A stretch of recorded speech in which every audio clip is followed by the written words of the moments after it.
Inilah akibat membuat gel usus ini berlebihan. Jangan sekali-kali kau gunakan gel usus ini terlalu banyak. Aku takut kau akan terkejut setengah mati apabila bangun pagi. Ia benar-benar mampu membersihkan segala kotoran dalam usus. Dengan keadaan yang hitam dan berbau.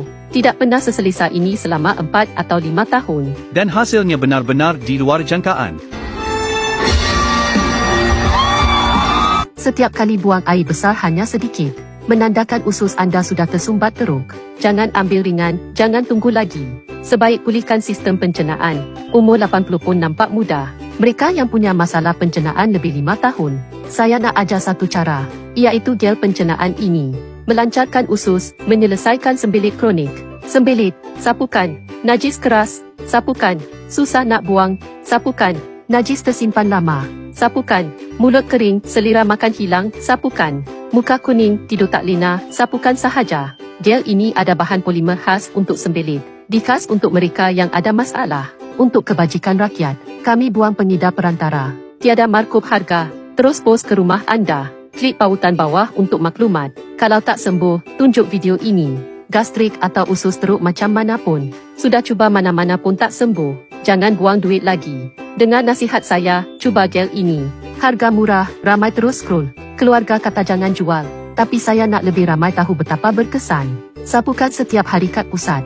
Bahan aktif serap ke dalam usus. Mereka yang dulu rasa mahal, jangan lepaskan peluang. Terus dari kilang, post free. Cuba-cuba benda ni. Cuma sapunya sekali sehari. Badan bersih dan segar. Hanya dengan harga satu hidangan. Selepas disapu, seluruh badan rasa ringan. Masalah pencernaan yang teruk pun takut dengan benda kecil ni. Kalau dia tak tolong selesaikan masalah kamu, hari ni saya akan pecahkan benda ni. Sumpah dengan video ni. Semalam sapu sekali. Seharian buang air besar 4-5 kali. Ini bukan cirit-birit. Ini betul-betul boleh buang sampah dalam usus kamu.